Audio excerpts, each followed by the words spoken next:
Čaute, v dnešnom vlogu tu máme špeciálneho hostia. Nech sa páči, povedz nám, kto si? To som vlastne ja. No, to by si mal vedieť. Ja sa volám Peter Pan. Ako sa to voláš? Peter Pan. Aha, a kto ti dal také hlúpe meno? To mi dali rodičia moji. OK.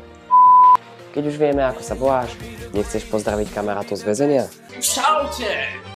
Dopočul som sa, že si bol aj v ústave. A kedy ťa tam aj pustili? 17.16.2009. Vieš nám aj povedať, kde bol ten ústav? V Poľsku, čo je Poľská ľudová demokratická republika. Zaujímavý poznatok. Tiež som počul, že vás v ústave učili počítať. Čiže 2 plus 2. 8. No, nevadí. Prečo kradneš dedovi oblečenie zo skrine a potom ho nosíš? Kvôli štýlu.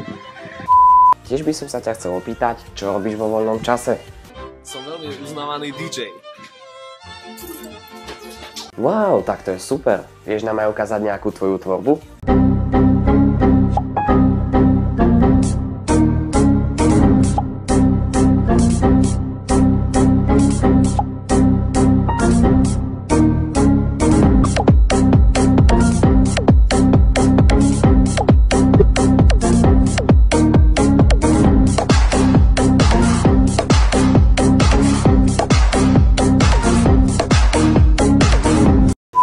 Keď si vyšiel z väznice, kúpil si nové auto. Aká to bola značka? Mercedes. A si s ním spokojný? Ani Mercedes nie je bezproblémové auto. Určite nie sú bezproblémové. Ale oproti tomu Golfu, ktorého si 5 krát rozbil, je to určite lepšie. Čo si rozbil, keď si prvýkrát nabúral?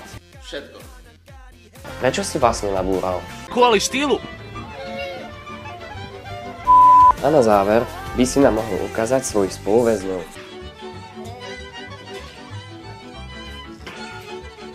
Tak, to bolo z dnešného interviu všetko. Dúfam, že vám pán Dobo bol sympatický. A čo mi iné ostáva, len než... Čaute!